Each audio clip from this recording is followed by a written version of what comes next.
George Lukács. O jovem Hegel e os problemas da sociedade capitalista. Capítulo 2. A crise das concepções sociais de Hegel e os começos do seu método dialético. 6. O espírito do cristianismo e seu destino. Já nos familiarizamos com os fragmentos mais importantes relativos aos problemas da moralidade e da economia, do maior manuscrito de Hegel no período de Frankfurt. Agora é necessário avaliar suas ideias filosóficas básicas e determinar o significado delas para o desenvolvimento das concepções hegelianas. Trata-se de um trabalho em polêmica com o cristianismo. Ao mudar sua atitude em relação à sociedade burguesa, Hegel chegou a uma controvérsia com o cristianismo, como já foi mostrado em detalhe. Observou-se também que no curso posterior de seu desenvolvimento, ele já não pôde afastar-se de uma postura mais ou menos positiva em relação ao cristianismo. No entanto, a interpretação de todos esses problemas, no período de Frankfurt, é qualitativamente diferente da interpretação no período de Iena. Como já se mostrou, e se mostrará mais abaixo, em Frankfurt Hegel considera os problemas da sociedade burguesa a partir do ponto de vista do indivíduo que nela vive. Já em Iena, o ponto de vista social domina o indivíduo. Hegel só aparece como membro da sociedade. Seus problemas individuais são constantemente interpretados à luz dos problemas sociais gerais.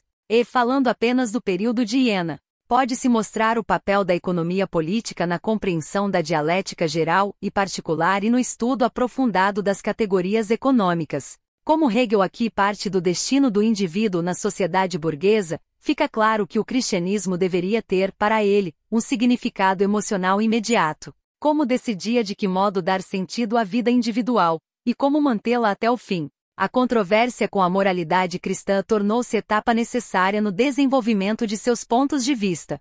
Hegel jamais esteve tão emocionalmente próximo do cristianismo como nesse período. Mas seria erro grave supor que essa proximidade signifique identidade completa entre todo o conjunto de ideias hegelianas e o cristianismo, como afirmam, reiteradamente, os neo-hegelianos reacionários, sobretudo Lasson e Ehring. Ao tentar provar que a chave para compreender toda a filosofia de Hegel está em seu suposto acordo pleno com o cristianismo protestante. O pouco que tais lendas reacionárias têm de real se mostra na questão central discutida neste trabalho e na resposta que Hegel lhe dá, ainda que com hesitações e contradições. Está Hegel certo ao pedir que as contradições da vida sejam resolvidas pela proposta de Jesus e de sua Igreja? E isso é relevante para a vida presente? A ideia do reino de Deus, afirma ele, completa e abrange a religião em sua totalidade tal como foi fundada por Jesus. Mas é preciso considerar se essa ideia atende plenamente à natureza humana e ao que será necessário aos discípulos de Jesus no futuro. As respostas de Hegel são, em sua maior parte, muito negativas. No ensaio, ele parte dos dogmas místicos do cristianismo e procura mostrar que a religião cristã, ao proclamar a ressurreição de Jesus, adquire sua objetividade religiosa e supera a pura subjetividade do amor. Mas assim, surge um pairar indefinido entre a realidade e o espírito. Ao mesmo tempo, deveria ter sido preservado o contrário, aquilo que depois de mais desenvolvimento, deveria tornar-se uma combinação do vivo e do morto, do divino e do real, de modo a produzir o apaziguamento, mas que não se deu, transformando esse sentimento em infinito. Segundo Hegel, o desenvolvimento do cristianismo cria uma verdadeira conexão, e sabemos o que significa esse termo para o Hegel de Frankfurt, mas essa conexão está incorporada na consciência do homem e não permite que a religião se faça perfeita na vida. Essa propriedade básica da religião cristã, a oposição no próprio divino, que deve permanecer apenas na consciência e não na vida, é característica de todas as formas de cristianismo que surgiram mais tarde. Hegel descreve as diversas tendências religiosas cristãs e mostra que nenhuma delas alcança conexão real com a vida, remoção efetiva da positividade. Por isso conclui o manuscrito com estas palavras: seu destino foi este: Igreja e Estado, culto divino e amor, piedade e virtude. Atividades espirituais e seculares nunca puderam fundir-se num conjunto único. A resposta final de Hegel, portanto, não é favorável ao cristianismo. O caráter contraditório de sua obra reside precisamente em procurar, na religião, a única retirada real da positividade da vida, vendo no cristianismo o protótipo da religiosidade, e após construções místicas alheias à religiosidade cristã, chegar a um resultado negativo. Em sua essência, o cristianismo não é capaz de remover a positividade moribunda da vida. Em última instância, ele mantém uma atitude puramente subjetiva diante do mundo inerte dos objetos. O amor, nessa atitude, preserva intacto o mundo objetivo, sem superá-lo. Veremos que Hegel não conseguiu extrair todas as consequências dessa posição. Sua postura permanece dupla, oscilante. Mas o mais importante é que não podemos dizer que, nesse período, ele se identificou plenamente com o cristianismo. Há, inclusive, um fragmento religioso-filosófico do período de Iena que mostra claramente a superação do cristianismo por Hegel, o surgimento de uma nova e terceira religião. É verdade que também aí, Hegel avança além do cristianismo por vias religiosas, permanece prisioneiro da religião, incapaz de superar sua dependência de ideias religiosas ligadas à essência mais profunda de seu idealismo. Em seu entendimento, o cristianismo não apenas desempenha o papel de força social efetiva da sociedade burguesa, mas também adquire, como religião, a função de transformação filosófica dessa sociedade. A posição de Hegel diante do cristianismo é, no mais alto grau, controversa. E é útil, para compreender suas concepções de períodos posteriores, examinar mais de perto essas contradições, em certo sentido em estado nascente. Hegel critica na comunidade cristã o fato de ela não remover a positividade do amor cristão. Ao contrário, no amor sem vida da comunidade, o espírito do amor ficou tão pobre, tão vazio, que não pôde conhecer plenamente o espírito em si mesmo que o atraía. Não o conheceu vivo em si e permaneceu-lhe estranho. Percebeu-se como alheio ao espírito a consciência de sua dependência dele.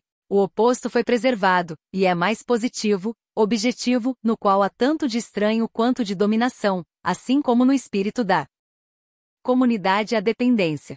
É verdade que Hegel se refere à comunidade de Jesus, e não ao próprio fundador do cristianismo. Veremos que essa diferença é essencial para o período.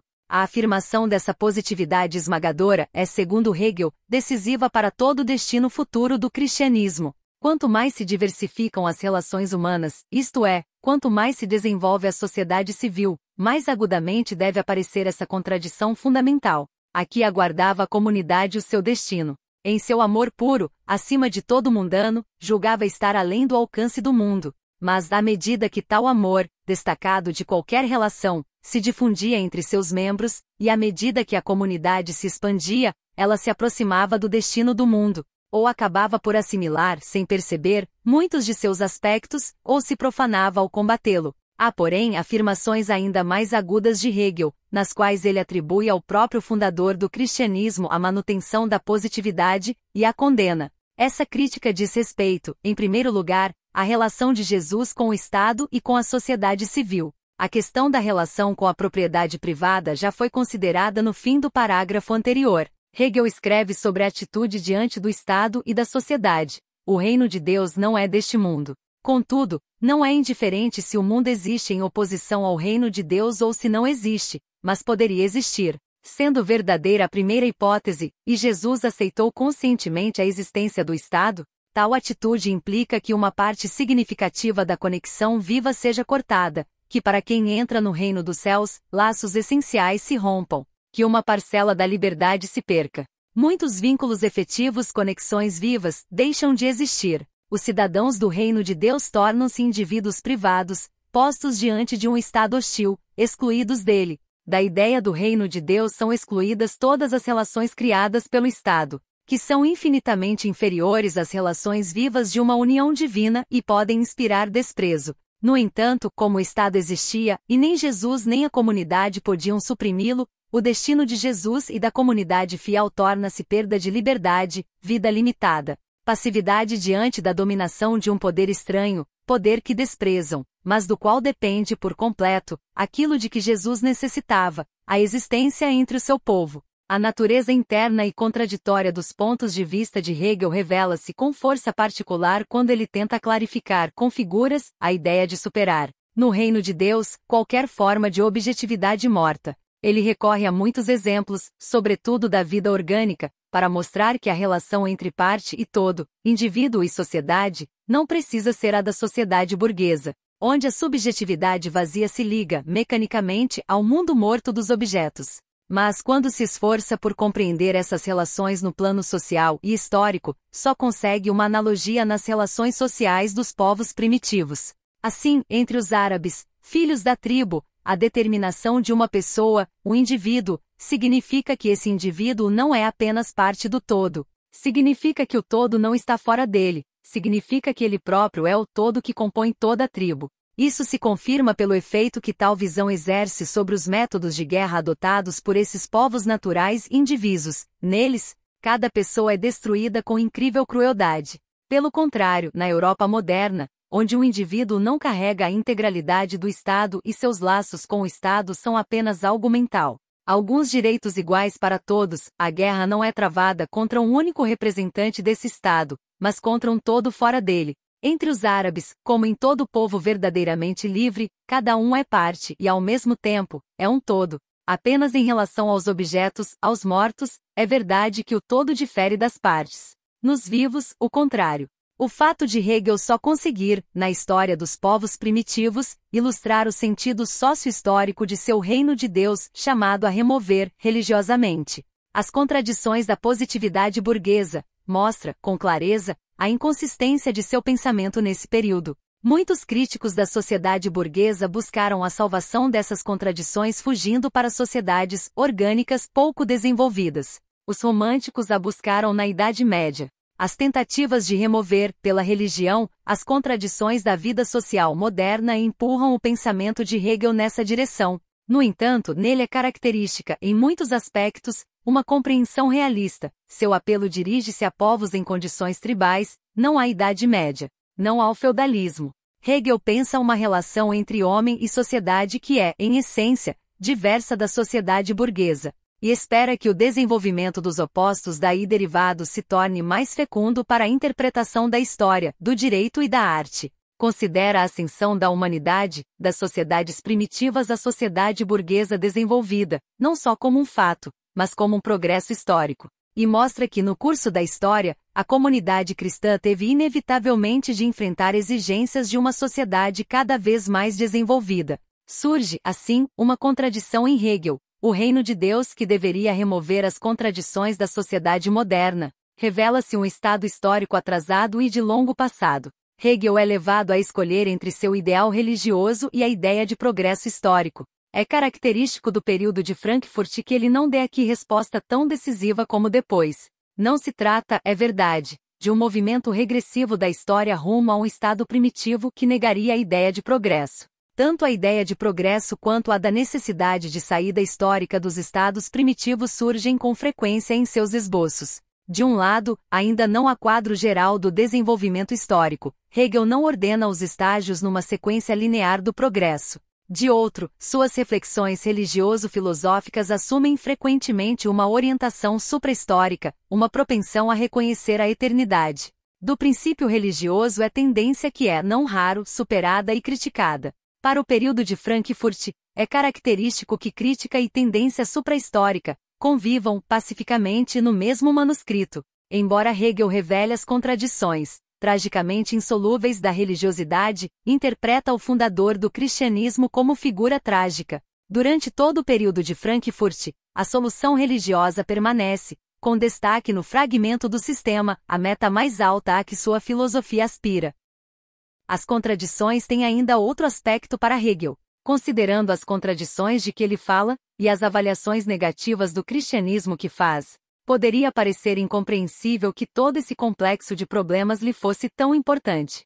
Já apontamos as condições sociais que o levaram à disputa com o cristianismo e a sua dependência dele. Mas é preciso recolocar a questão: por que Hegel vê nos atos de Jesus uma tentativa séria de resolver as contradições da vida, as contradições próprias da sociedade burguesa? A inevitabilidade de tal abordagem liga-se, primeiramente, ao idealismo de Hegel. Todo o seu desenvolvimento, especialmente em Frankfurt, ilustra com clareza a afirmação de Lenin: o idealismo é pensamento clerical. Ou seja, o idealismo filosófico, se for consequente e fiel a si mesmo, não consegue escapar às exigências da religião. Observamos em Hegel compreensão crescente dos problemas da sociedade burguesa. Sua percepção dos fenômenos negativos inevitáveis dessa sociedade também se aprofunda. a alienação do homem em relação ao mundo, às outras pessoas, aos objetos. A forma alienada do próprio Estado e da sociedade, coisa particularmente aguda na Alemanha atrasada. Décadas depois, Marx dirá, sobre o capitalismo na Alemanha, que sofrem tanto com o desenvolvimento quanto com a falta de desenvolvimento, que, junto dos desastres da era moderna, são oprimidos pelos dos modos de produção ultrapassados que persistem, que sofrem não só dos vivos, mas também dos mortos. Essa constatação vale ainda mais para os tempos de Hegel. O estado social então descrito determina não apenas o que Hegel pôde ver, mas também sua abordagem aos problemas, vale dizer, seu idealismo filosófico. Essas contradições da sociedade burguesa tornaram-se mais nítidas para Hegel porque ele as abordou da posição e com os instrumentos da forma mais alta do humanismo burguês. Essa forma, ainda que desmascarasse as ilusões heróicas do período pré-revolucionário e do tempo revolucionário, estava longe de tornar-se apologética das abominações sociais e culturais da sociedade capitalista. O humanismo do período pós-revolucionário busca resolver as contradições dentro da própria sociedade burguesa.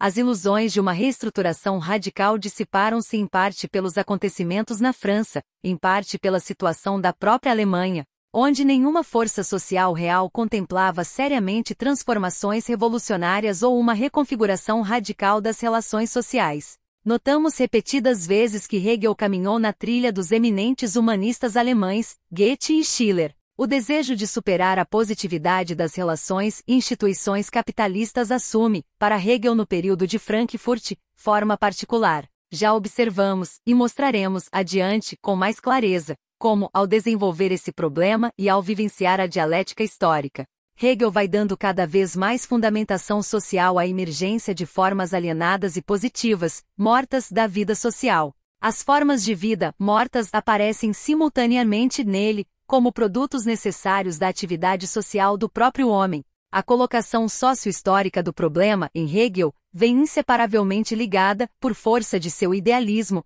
a outra questão filosófica geral, a da objetividade como tal. Por ter de reunir dois conjuntos de questões que em si mesmos não guardam relação, mas inevitavelmente coincidem para todo idealismo, sobretudo para o idealismo objetivo, a superação das contradições da positividade ganha tonalidade religiosa constante. Em Hegel, a remoção da positividade não visa apenas mostrar que todo positivo é, na realidade, produto da atividade humana. Ela hipertrofia, idealisticamente, esse objetivo e o transforma na exigência de remoção da objetividade em geral. Tal remoção só pode ocorrer, aqui, em formas religiosas. No período de Frankfurt, Hegel é mais direto do que depois. Vê a religião como cume da filosofia. Define a remoção da objetividade em geral como união religiosa do homem com Deus. O fato de o crescimento constante do conhecimento histórico-social, a sobriedade prudente e a honestidade teórica de Hegel entrarem às vezes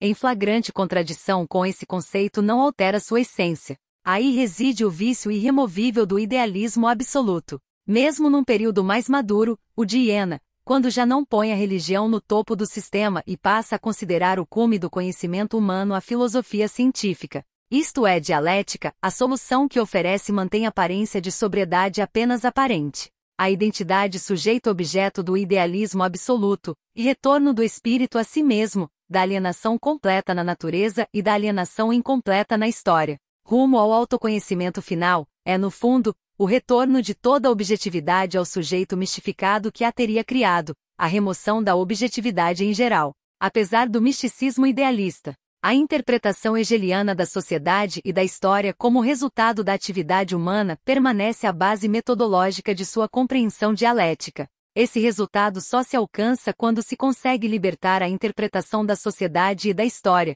como autocriação das antigas ilusões iluministas, segundo as quais os motivos conscientes da ação individual formariam as causas reais do processo histórico e bastariam para explicar seus resultados. A compreensão dialética exige revelar fundamentos objetivos e reais, ainda que não diretamente observáveis do processo. É sabido que Hegel não conseguiu dar esse passo. Em seu conceito de história, o papel decisivo cabe ao espírito, conceito mistificado idealisticamente. Não obstante, é claro, Marx e Engels o assinalaram repetidas vezes, que apesar de toda a mistificação, O conceito hegeliano de história deu passo decisivo rumo a uma compreensão dialética. Hegel reconheceu que das ações conscientes dos indivíduos resulta algo maior do que eles próprios. Essa compreensão da história é resultado de fase posterior. Para alcançá-la, Hegel precisou superar a formulação típica de Frankfurt, onde parte do destino do indivíduo sem, contudo, entendê-lo de modo mecânico. Naturalmente, esse tipo de pergunta forma a base de sua pesquisa. É uma das razões relevantes de suas reflexões que levam a pôr, em Frankfurt, a religião no ápice do sistema. Ao longo de todo esse período há uma luta contínua para ir além desse tipo de pergunta, para ir além da subjetividade que lhe é inseparável. Entretanto, a solução então proposta é apenas pseudo-objetividade mística da vida religiosa. Sabe-se que nesse período, a luta se desdobra diretamente em torno da dialética do amor, isto é, do estabelecimento de relações dialéticas entre a objetividade morta das instituições e a vida real do indivíduo. Já mostramos que para Hegel,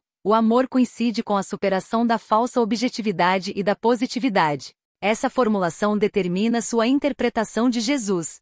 Hegel descreve a missão de Jesus de modos diversos, mas com o mesmo significado metodológico. No esboço de O Espírito do Cristianismo, escreveu: Jesus opõe aos mandamentos a convicção, isto é, a tendência a agir de determinada maneira. Essa tendência se justifica em si mesma, contém em si o objeto ideal, e não algo estranho a ela como a lei moral da razão. No manuscrito principal, define de modo semelhante, mas mais decisivo, a positividade dos judeus. Jesus opõe o homem, as leis e as suas exigências, opõe virtudes. Remove nelas a imoralidade de um homem positivo. As definições da missão de Jesus correspondem, em geral, ao conceito de amor que já conhecemos. Jesus, para Hegel, é grande representante histórico do princípio do amor. Isso não esgota, porém, a importância que o autor atribui à vida e aos ensinamentos de Jesus. Ao contrário, Hegel convence-se cada vez mais da fraqueza e limitação do amor para superar a positividade. E no período de Frankfurt, vê a missão histórica de Jesus como tentativa de remover essa limitação do amor, reconciliando suas contradições em nível superior. Como se mostrará depois, tais tentativas fracassam, as contradições do amor reaparecem ampliadas. A principal falta do amor é seu isolamento. Ele é transitório no grande fluxo da vida. O amor liga pontos isolados e os transforma em momentos desse fluxo, mas o mundo, o homem e seu poder permanecem fora dele. Há no amor o impulso de ir além dos limites desse ponto. Hegel, porém, mostra repetidas vezes que tal esforço fracassa. Por isso, são belas as almas que são infelizes justamente porque percebem seu destino ou não se satisfazem com a plenitude de seu amor. Experimentam momentos maravilhosos de prazer, mas apenas momentos. Assim, o amor carece de objetividade. Ele manifesta o princípio divino no homem, mas não consegue criar, de fato, relação viva entre sujeito e objeto. Esse amor é espírito divino, mas ainda não é religião. Para tornar-se religião, precisa expressar-se objetivamente. Sendo sentimento subjetivo, deve fundir-se com a pessoa representada com o universal. Assim adquire a forma de um ser que possa ser adorado e digno da necessidade que a imaginação tem de conjugar, maravilhosamente, Deus subjetivo e objetivo, e a ânsia por objetividade, a razão. Essa necessidade, a mais alta exigência do espírito humano, é tendência para a religião. Aqui se exprime com clareza a tendência central do período de Frankfurt. A religião é a esfera em que se alcança a verdadeira objetividade, idêntica à subjetividade. Surge, já nesse esboço, uma hierarquia dialética das formas do comportamento humano. A persuasão remove a positividade, a objetividade dos mandamentos. O amor remove a limitação da crença. A religião remove a limitação do amor. No manuscrito, a mesma ideia aparece mais desenvolvida. A moralidade remove a dominação na esfera do consciente, o amor remove as limitações dessa esfera. No amor feliz não há lugar para a objetividade. Qualquer reflexão desfaz o amor, restaura a objetividade, e com ela, revivem os domínios das restrições. O religioso é, portanto, plenitude do amor e une reflexão e amor, ligando-os no pensamento. Esse conceito é metodologicamente interessante de dois modos. Primeiro, nele comparece, em forma já desenvolvida, um princípio metodológico fundamental da fenomenologia do espírito. o método de desenvolvimento dialético das variadas formas de relação subjetiva com o mundo, as figuras da consciência. Em tal desenvolvimento, o nível atua como resolução das contradições do nível inferior, e as novas contradições convocam novo patamar. Essa abordagem não é exclusiva de Hegel. Seus vestígios já aparecem em Kant, e o sistema do idealismo transcendental de Schelling a demonstra de maneira geral. Segundo, nota-se outro princípio, a grande importância que a reflexão assume na derivação hegeliana da religião. Assinalamos repetidamente que a avaliação correta do valor da reflexão, como momento da integralidade dialética, liga-se às obras do período de Frankfurt e constitui traço distintivo. Essa avaliação distingue Hegel dos representantes da filosofia da vida e dos românticos com quem tantos, na era imperialista, procuram identificá-lo. O valor da reflexão é enfaticamente afirmado aqui. Para Hegel, o lado fraco do amor, sua subjetividade, está justamente no fato de querer livrar-se da reflexão. Por isso, a reflexão que procura evitar, e que não consegue absorver, pode destruí-lo a qualquer momento. O que há de correto nessa tendência é a compreensão da necessidade da reflexão enquanto momento dialético, antecipação da distinção posterior da dialética hegeliana. Contudo, nesse estágio, tal entendimento apenas torna mais patente a insolubilidade das contradições internas da posição de Hegel em Frankfurt. Desde as construções anteriores dele, resulta claro que a reflexão é forma de dominar a realidade no pensamento. Ela está intimamente ligada à existência de contradições na própria vida, sendo seu correlato mental. E se na unidade religiosa da vida é preciso alcançar superação completa de toda objetividade alheia ao sujeito, a remoção da reflexão não pode significar a alfebum hegeliana, preservação e elevação a nível superior, mas aniquilação completa. É esse o sentido defendido por Schelling. Se a reflexão deve ser removida nesse sentido, como realizar a objetividade sem objeto da vida religiosa a que Hegel aspira? De pressupostos metodológicos contraditórios derivam resultados contraditórios. No estágio posterior, Hegel tentará articular dialeticamente essas contradições no saber absoluto. Mas já aí, seu idealismo filosófico dificulta a solução. Em Frankfurt, onde ele vê a unidade dessas contradições não no conhecimento, mas na vida religiosa, surgem duas soluções antinômicas, radicalmente opostas entre si. É característico desse estágio que no manuscrito, essas decisões opostas coexistam. Hegel sente e padece sua incompatibilidade mais do que a pensa. Daí apelar para categorias vagas e contraditórias, por exemplo, o destino analisado em seguida, e chegar a uma decisão trágica ao considerar a pessoa e o destino de Jesus. É verdade que no fragmento do sistema, desenvolvendo tais contradições, oferece nova, e sua, formulação da teoria da contradição. Mas só alcançará o nível máximo possível a dialética idealista quando superar o fundamento emotivo de suas posições de Frankfurt. Quando superar o ponto de partida de suas reflexões, isto é, o destino do indivíduo, que o leva a colocar a religião acima do conhecimento. Passemos às soluções opostas a que Hegel inevitavelmente chega. Ou ele leva a sério a objetividade sem objeto, e então tudo se dissolve em névoa mística. Ou permanece fiel à premissa de que a reflexão não desaparece por completo na vida religiosa, mas apenas é removida dialeticamente, e nesse caso,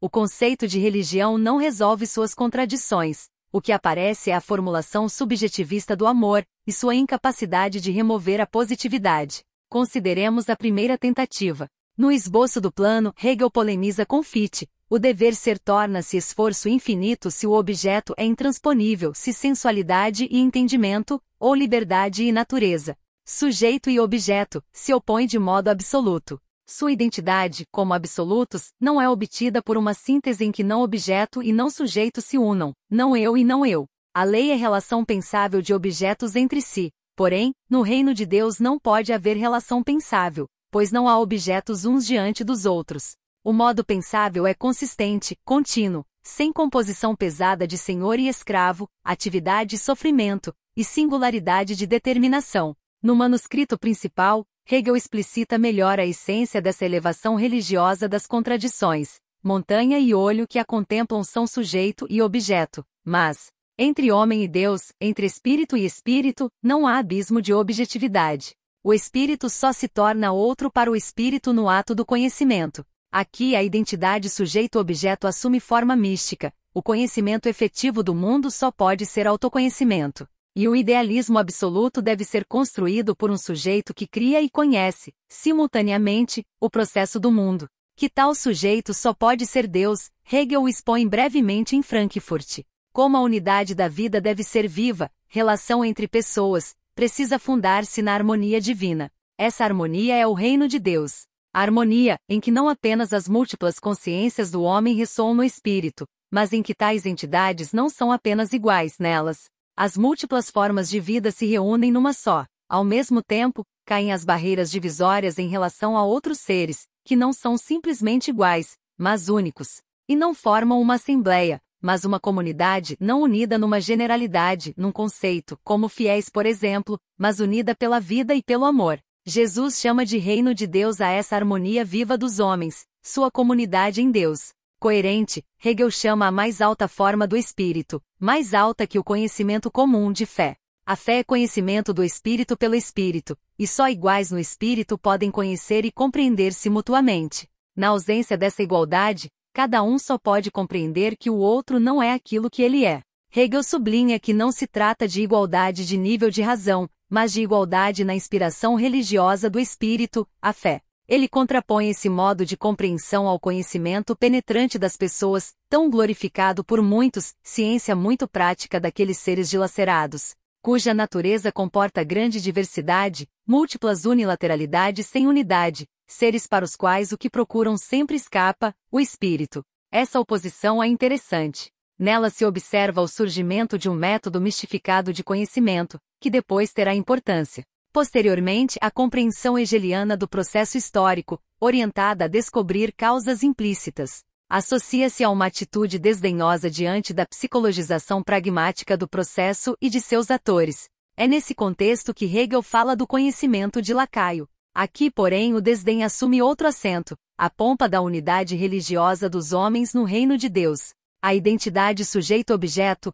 base da teoria do conhecimento do idealismo objetivo, adquire, assim, forma religiosa, a fé. Por meio da fé, Hegel busca unir o divino em Deus e no homem e superar o abismo da subjetividade. Como alguém pode conhecer o espírito, se não for ele mesmo espírito? A relação de um espírito com outro é sentimento de harmonia, unidade de ambos. Que unidade poderia haver entre heterogêneos? O que é divino, crido e revelado, é a própria natureza do homem, mesmo que ele não perceba que o que encontrou é sua própria natureza. Hegel mantém com consequência a linha religioso-mística, anulando conquistas anteriores da dialética que obtivera no período de Frankfurt. Tudo se dissolve na névoa mística da objetividade sem objeto, destruição de toda objetividade. Nestas formulações, o ensinamento de Hegel parece puro misticismo. No mesmo período, ele recusa o momento que permitiria à religião superar dialeticamente o quadro subjetivo do amor, a saber, compreender a religião como combinação dialética de amor e reflexão, onde leva a sério a ideia de objetividade sem objeto, renuncia por inteiro à reflexão, destruindo o que havia construído com tanto esforço. O Filho de Deus é, ao mesmo tempo, o Filho do homem. O divino revela-se, de certo modo, como humano. O divino é infinito e finito, e apenas a limitação, a finitude em si, dá o conceito de homem em oposição ao divino. Tal limitação não existe fora da reflexão, na verdade.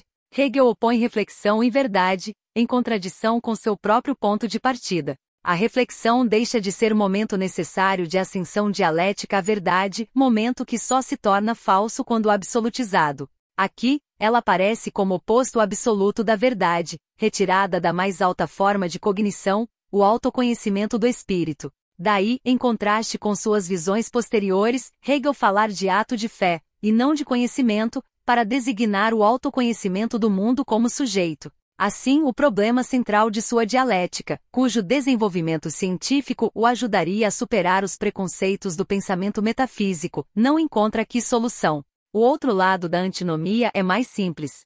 Hegel nem sempre mistifica a objetividade. É demasiado sóbrio e realista para levar a sério a pretensão religiosa de objetividade sem objeto, sobretudo quando analisa laços sociais ou históricos. Nesse caso, porém, a objetividade morta do mundo social, sua positividade, que deveria ser removida, permanece intocada. A religião se expõe como limitada, insuficiente, puramente subjetiva, indigna do amor. A subjetividade, agora religiosa, ainda se opõe ao mundo dos objetos e cai sob seu poder. A nova interpretação de Deus obtida com dificuldade reduz-se, afinal, à interpretação de Deus como algo positivo. Hegel onera esse ponto com autocrítica aguda, ainda que inconsciente, do seu conceito místico de religião. Não importa o quanto se sublima a ideia de Deus. O princípio judaico, a oposição entre pensamento e realidade, entre racional e sensível, permanece. Permanece a ruptura da vida, a ligação morta entre Deus e o mundo, o sentido místico. Hegel fala aqui não de Jesus, mas de João Batista, no qual vê nível mais alto e completo de religiosidade. Categorias místicas, o Filho de Deus, o Reino de Deus, criam objetividade sem objeto na figura de João.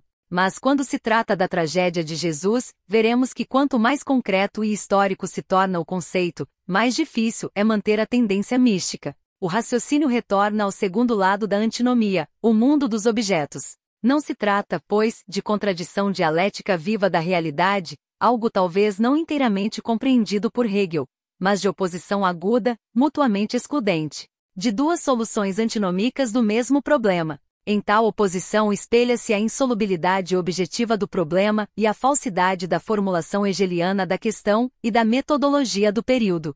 Hegel não conscientizou plenamente o contraste do contrário, não teria conciliado no mesmo manuscrito soluções que se anulam mutuamente. Mas aparentemente, ele sentiu que havia algo errado, e recorreu a construções auxiliares para reconciliar caminhos divergentes de pensamento. Uma dessas categorias que já encontramos repetidamente é a de destino. Vimos que Hegel via estado e propriedade como destino, e não apenas como designação retórica. Buscou nessa categoria expressar dialeticamente forma específica de necessidade histórica, isto é, a atitude do homem diante da positividade do mundo externo. À primeira vista, parece que Hegel tenta clarificar zonas obscuras de sua filosofia da religião com o auxílio de conceitos, também obscuros e místicos, da filosofia social e da história. Essa interpretação do destino é, de fato, incerta e contraditória. Mas é precisamente aí que se torna aparente o núcleo verdadeiramente dialético de seu raciocínio.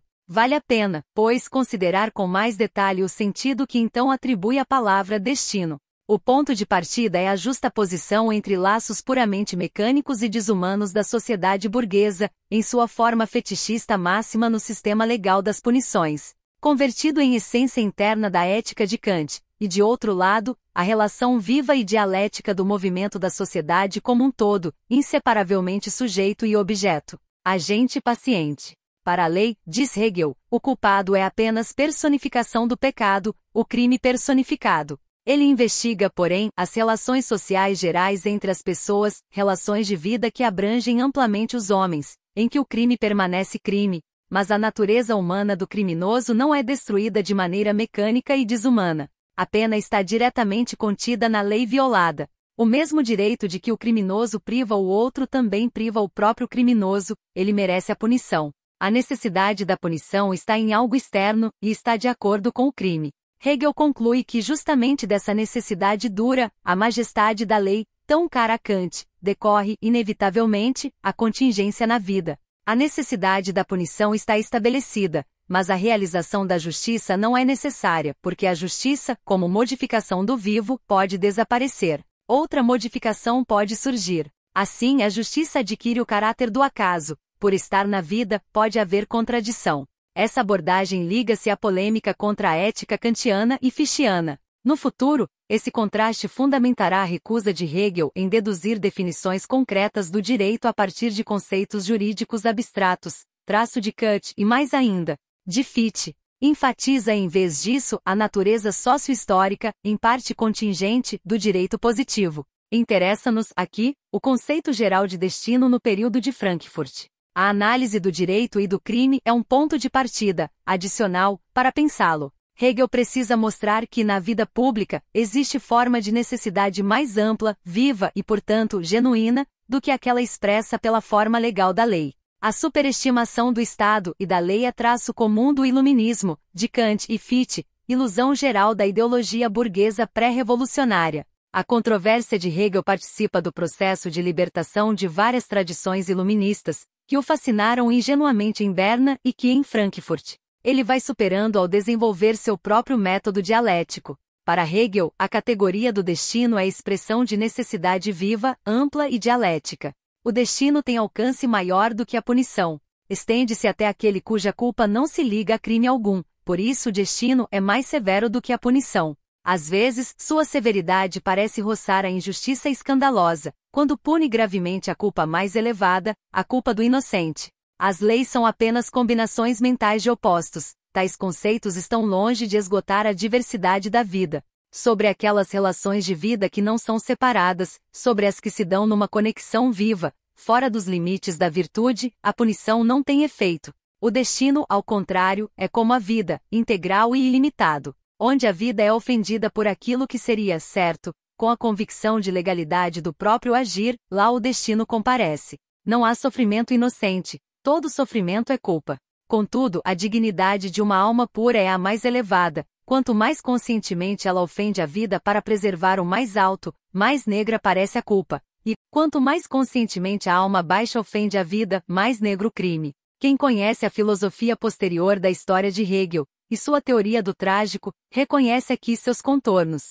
Em contraste com a força vingadora da punição, o destino tem natureza viva e abrangente. Aí está a orientação principal das visões do período. A vida é o processo do movimento social como um todo, em oposição à aparência inerte em que seus momentos isolados se manifestam. Importa a Hegel, sobretudo, que a lei surja depois da vida e seja menor do que ela. Aproxima-se, assim, da formulação posterior da compreensão dialética da lei. A lei é apenas uma lacuna na vida, vida em falta, enquanto força. A vida cura novamente suas feridas, a vida inimiga pode retornar a si mesma. A falta é apreendida como parte da vida, como um não ser. Como o destino coincide em Hegel com o movimento dialético de uma vida total, a sociedade, com a autodestruição e a restauração, com a contínua autoprodução dialética do todo, não surpreende que ele o veja como algo essencialmente humano, ainda que mais severo do que a punição. No destino, o homem conhece a própria vida, a oração dirigida ao destino não é súplica a um senhor,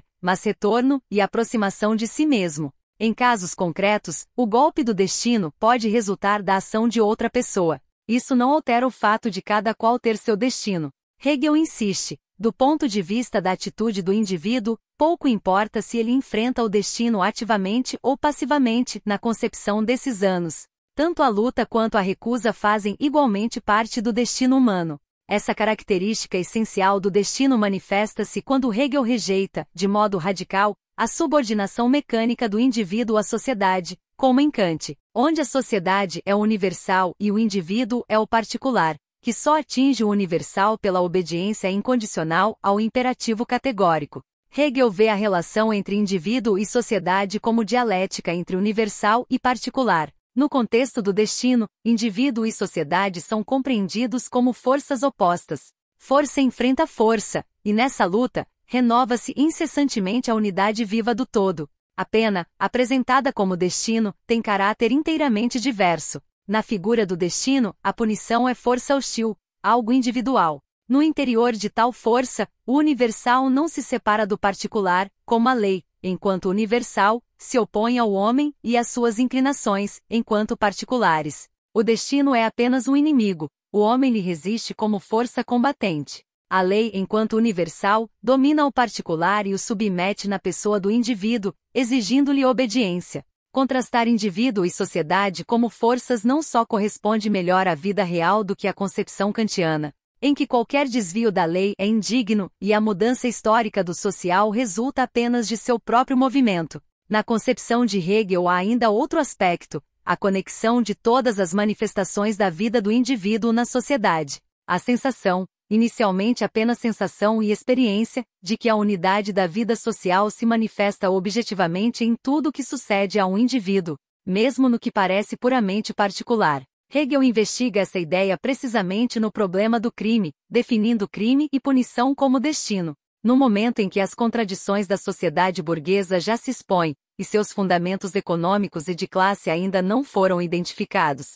Como na Alemanha do tempo de Hegel, A dialética do crime torna-se foco em que tais contradições se expressam em forma filosófica e literária. Esse problema atravessa obras notáveis, de Schiller a Michael Collaz, de Claes. Não é, porém, questão exclusivamente alemã, basta lembrar a literatura europeia de Byron a Balzac. O fato de que as contradições da sociedade burguesa se revelam com maior clareza, ao se considerar o problema do crime não é coincidência, nem capricho de Hegel. Ele destaca o impacto vivo da sociedade, como um todo, sobre o criminoso, desfazendo a ilusão de que se trate de algo individual. A ilusão do criminoso, que matando a vida de outro, ampliaria a sua, resulta no aparecimento diante dele, do espírito da vida destruída. Ele aparece como Banco, que veio a Macbeth, antigo amigo que o assassinato não suprimiu. Tomou imediatamente o lugar que lhe cabia, não como cúmplice de um bando, mas como espírito maligno. O criminoso acreditava atacar a vida de outrem, mas destruiu apenas a sua, pois vida é inseparável de vida, e só existe numa única divindade. Ao considerar o significado do destino para o desenvolvimento de Hegel, é preciso distinguir dois pontos. Primeiro, a interrelação dialética abrangente, ainda confusa e inconsistente, que começa a emergir dessa categoria. Segundo, a forma particular que assume em Frankfurt, pela qual as conclusões dialéticas contidas nela se distorcem. O primeiro ponto é patente nas citações. Hegel fala de uma relação viva e abrangente da vida social, na qual suas partes mortas e positivas, enquanto momentos dessa relação, perdem o caráter morto e positivo e se tornam momentos de movimento do todo. Aí Hegel entra no caminho que o conduzirá à única compreensão possível da sociedade como totalidade, na filosofia do direito formulada na maturidade assim. O todo dividido possui firmeza e persistência não porque seja forte de modo mortal, mas porque se engendra continuamente no decair. As citações de Frankfurt ainda estão longe dessa formulação. Repetimos, nesse momento, Hegel tende mais a sentir e experimentar a relação do que a compreendê-la com clareza. Apesar da imprecisão, a direção é nítida. Novamente ele tenta especificar a dialética do universal e do particular, superar a absolutização kantiano-fichiana de definições reflexivas e apreender o valor de sua interconexão. Em diversas passagens procura interpretar o positivo, nos fenômenos sociais, como momento necessário de uma interrelação geral e, como tal, removê-lo dialeticamente. Essa linha contrasta frontalmente com as aspirações religioso-filosóficas, as tentativas de dissolver a reflexão na objetividade sem objeto da vida religiosa. Nessas afirmações, em que ideias posteriores aparecem ainda obscuras e assistemáticas, torna-se óbvio que a observação de Engels sobre a contradição entre sistema e método em Hegel vale para todas as fases de seu desenvolvimento. O desenvolvimento do método dialético frutifica na noção de destino em Frankfurt, mas é um desenvolvimento perseguido para reforçar um conceito religioso que, em essência, lhe é contrário. Há, entretanto, outro aspecto. Hegel reduz novamente o caráter vital do destino ao indivíduo, porque põe os fundamentos desse conceito em relações sociais objetivas, mas parte do destino individual. O tema central, em Frankfurt, é o destino do indivíduo na sociedade burguesa. Quando estuda os problemas dessa sociedade, ele supera, muitas vezes, a estreiteza desse ponto de partida, e é aí que consegue, embora ainda de modo intuitivo, apreender as inter-relações dialéticas reais. Procura aplicar essa abordagem ao problema principal, mas o próprio conceito se distorce, fica aquém do nível que já alcançara teoricamente. Isso vale para o destino. Quando Hegel o chama de humano em oposição ao sistema legal e à punição, há aí um grão racional, na medida em que humano significa vida social. Mas, tão logo esse pensamento se volta diretamente ao indivíduo, a apresentação ganha feitio místico, especialmente porque Hegel fala do destino com frequência. E é isso que compõe sua compreensão. Da natureza humana do destino, ele deduz a possibilidade de apaziguá-lo. Em abstrato, a ideia de apaziguamento não contradiz o caráter social do destino, o que se vê melhor na polêmica contra a positividade da punição e o elogio kantiano dessa positividade. Hegel não combate o conteúdo social, mas a forma positiva. Move-se no mesmo terreno burguês de Kant, não aspira a uma organização radicalmente diversa da sociedade, mas, no máximo, a certa modificação. Sobretudo a outra compreensão filosófica de seus fenômenos e interconexões. O misticismo está no modo como interpreta a paz. Seria possível apaziguar com o amor, o destino, entendido como autodestruição da vida. O fato de o hostil ser sentido como vida cria a possibilidade de reconciliação com o destino. Esse sentir, que reencontrou a vida, é o amor, e nele o destino encontra pacificação. O destino não é algo estranho como a punição, nem um real bem definido, como um ato mal sentido pela consciência. O destino é autoconsciência, mas como algo hostil. O todo pode restaurar a amizade em si, pode retornar à sua pura vida por meio do amor. A fé em si, não se contemplando a si mesmo, será diferente, e o destino será pacificado. Quando Hegel aguça conscientemente sua compreensão do destino, precisa descer das alturas que alcançou. A necessidade social torna-se sentido do destino, experiência individual do que sucede. A reconciliação, erigida sobre experiência subjetiva, dá-se por meio do amor. Por si só, tal subjetivação distorce as conexões reais. A necessidade do destino individual não é dedutível de determinações objetivas do desenvolvimento social.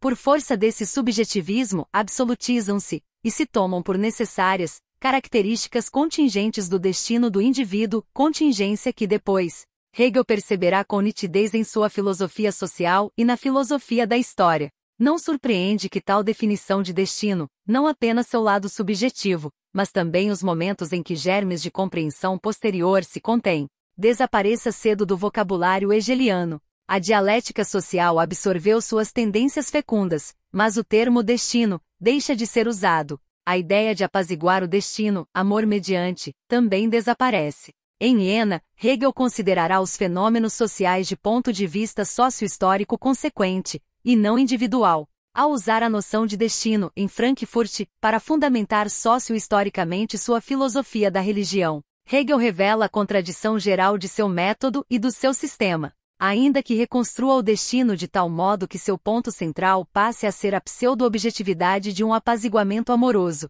ao aplicar o conceito à história já não consegue evitar a dialética objetiva, que então começava a desenvolver. Ela esclarece a essência da solução religiosa extrema, recusa voluntária da luta contra o destino incorporado na sociedade e nas circunstâncias históricas. Mas Hegel, ao desenvolver o conceito, indicou claramente que a rejeição da luta, a fuga do destino, também é destino, assim como a luta. A fuga não representa, portanto, posição mais correta. Mostrou ainda que toda recusa da luta, o fechamento do sujeito em si, deixa intacta a falsa objetividade, a positividade do meio social. Quando Hegel tenta descrever, sobre tais pressupostos contraditórios, a figura e o destino de Jesus, a incorporação histórica do critério da vida religiosa, não resulta a encarnação da vida religiosa nem a superação, pela religião sem objeto, da positividade. O que emerge é uma imagem trágica, a encarnação da insolubilidade das contradições.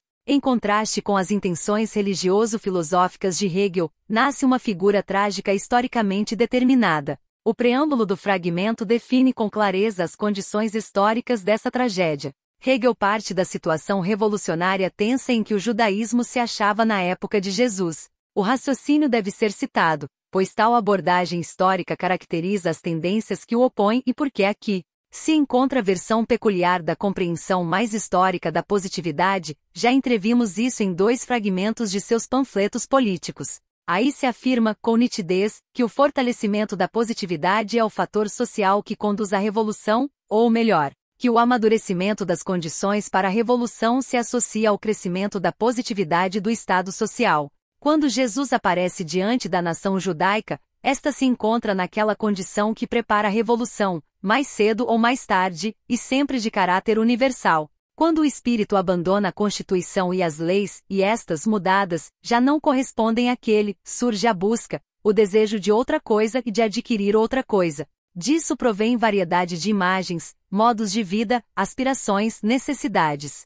Se divergem de tal modo que não podem coexistir, geram explosão e dão início a nova forma universal, novo vínculo entre os homens. Quanto maiores os vínculos, maior o campo que deixam desconexo, maior o espaço para novas desigualdades e futuras explosões. Nesse contexto, Hegel pinta a tragédia de Jesus. Como Jesus entrou em luta com o gênio de seu povo em sua essência inteira, e rompeu completamente com o mundo judaico, o fim de seu destino só poderia ser ser destruído pelo gênio hostil do povo.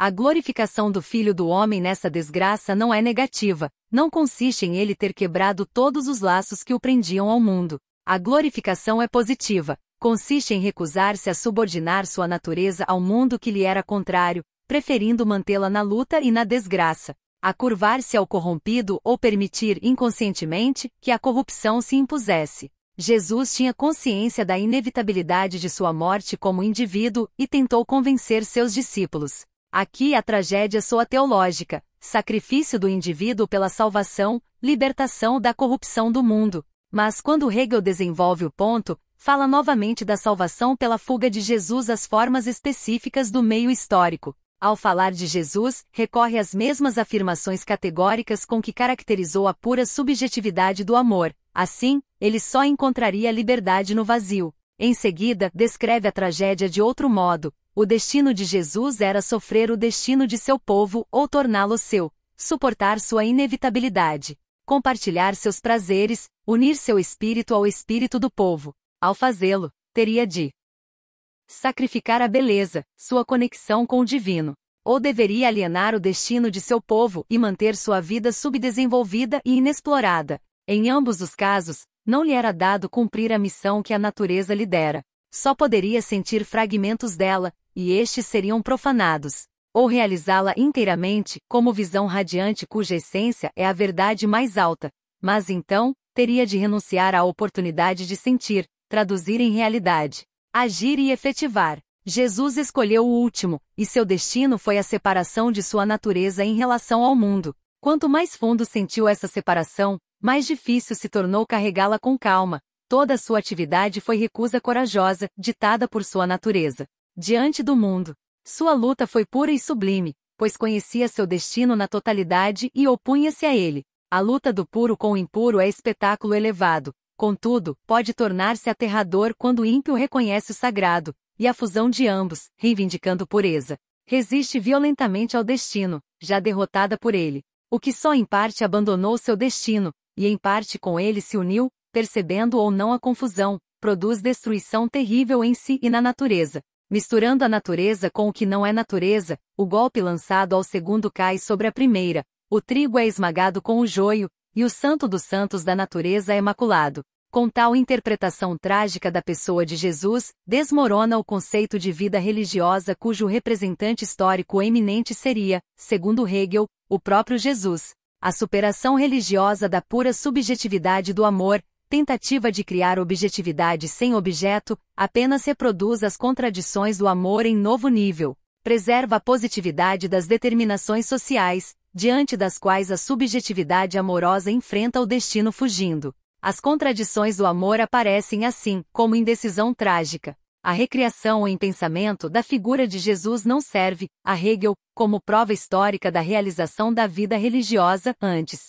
Funciona como correlato filosófico das figuras trágicas criadas por Hölderlin, em particular, a de Empédocles. Há, claro, diferença substantiva. Hölderlin permaneceu fiel aos ideais da Revolução Francesa até sua morte trágica, fazendo conscientemente dessa tragédia o centro de sua poesia. Hegel, em Frankfurt, tentou reconciliar as contradições da sociedade burguesa por meio do conceito de vida religiosa, mas apesar das intenções conscientes, chegou a uma visão de mundo trágica, devido à contradição objetiva entre o sistema e o método efetivamente empregado, até sua aplicação consequente, apesar de o método contrariar os resultados. A tragédia da conclusão final, ao contrário de Hölderlin, Hegel não a percebeu por muito tempo. Ao estudar o fragmento do sistema de Frankfurt, vê-se, contudo, que Hegel segue buscando, em chave religiosa, solução para as contradições da vida moderna. O resultado real do período está na luta interna constante, na crítica, incessante e inconsciente, das tendências que conscientemente compunham a essência de suas aspirações. Os opostos insolúveis permanecem nos esboços, mas é justamente porque Hegel, sem se deter na antinomia, expande vigorosamente cada lado e recolhe, com afinco, material empírico para lhes dar especificação teórica, que seu método dialético se desenvolve no emaranhado de contradições. Um desses opostos é o seguinte: no esforço de dotar a vida religiosa de caráter objetivo, Hegel é levado a enfatizar seu caráter social. A subjetividade do amor se exprime, para ele, no fato de que representa uma relação transitória entre indivíduos isolados, tomados como pontos. Apenas uma vez nesse período, ele fala do amor como princípio básico da sociedade, vendo nele o fundamento da família. Mas a vocação da vida religiosa é ser base de um novo tipo de relações sociais entre as pessoas, reino de Deus, comunidade, igreja. A trágica contradição entre vida pessoal e destino histórico de Jesus reaparece, manifestando-se na impossibilidade de alcançar com tal base, mais do que a formação de uma seita. Hegel compreendeu o caráter sectário do cristianismo já em Berna, e o criticou duramente, rejeitando-o, então, em nome de convicções republicanas. Agora, sua atitude em relação ao sectarismo é mais positiva, e ele não fecha os olhos ao fato de que a formação da seita se dá no interior de uma determinada sociedade. O reconhecimento do valor social de pequenas comunidades modelo é geral nessa época. Basta lembrar o Wilhelm Meister de Goethe, em que uma comunidade de pessoas moral e espiritualmente importantes não só se ocupa da educação mútua, no espírito do humanismo, mas também persegue o objetivo social, eliminar voluntária e completamente os restos feudais. Conduzir a produção agrícola aos trilhos capitalistas. No prosseguimento posterior dessa obra, Anos de Peregrinação de Wilhelm Meister, a comunidade estabelece metas próximas às do socialismo utópico. As ilusões do humanismo alemão encontram expressão teórica clara em Schiller. Nas cartas sobre a educação estética ao Estado natural feudal absolutista, ele aposta o ideal humanista do Estado. Conclui assim: tal estado de perfeita visibilidade existe, e onde encontrá-lo? A necessidade dele habita toda a alma afinada, talvez se encontre em alguns poucos círculos. Se examinarmos de perto as observações de Hegel sobre as consequências sociais da reforma moral de Jesus, a remoção do dualismo kantiano entre razão e sensibilidade, dever e inclinação, surpreende a proximidade com as ilusões humanistas de Goethe e Schiller. Já indicamos a semelhança no desejo de superar a ética de Kant. Consideremos agora as consequências sociais dessa superação. Diz Hegel sobre Jesus: se a reconciliação perde em universalidade, porque nela, a lei perde a forma e o conceito cede lugar à vida, e o universal, enquanto conceito, abrange tudo o que é particular, tal perda é apenas aparente. Na realidade, há ganho autêntico, infinitamente maior, graças à riqueza dos vínculos vivos, ainda que apenas com os poucos indivíduos com quem a reconciliação entra em relação. A semelhança com as ilusões humanistas de Goethe e Schiller é evidente. Convém, porém, traçar brevemente suas diferenças específicas, para revelar a natureza do desenvolvimento das ideias de Hegel. O significado humano e social das ilusões humanistas em Schiller e, sobretudo, em Goethe, tem caráter mais sóbrio e realista do que em Hegel, e especialmente em Goethe. É muito mais livre de preconceito religioso do que o Hegel de Frankfurt. Por isso, trataram o cristianismo,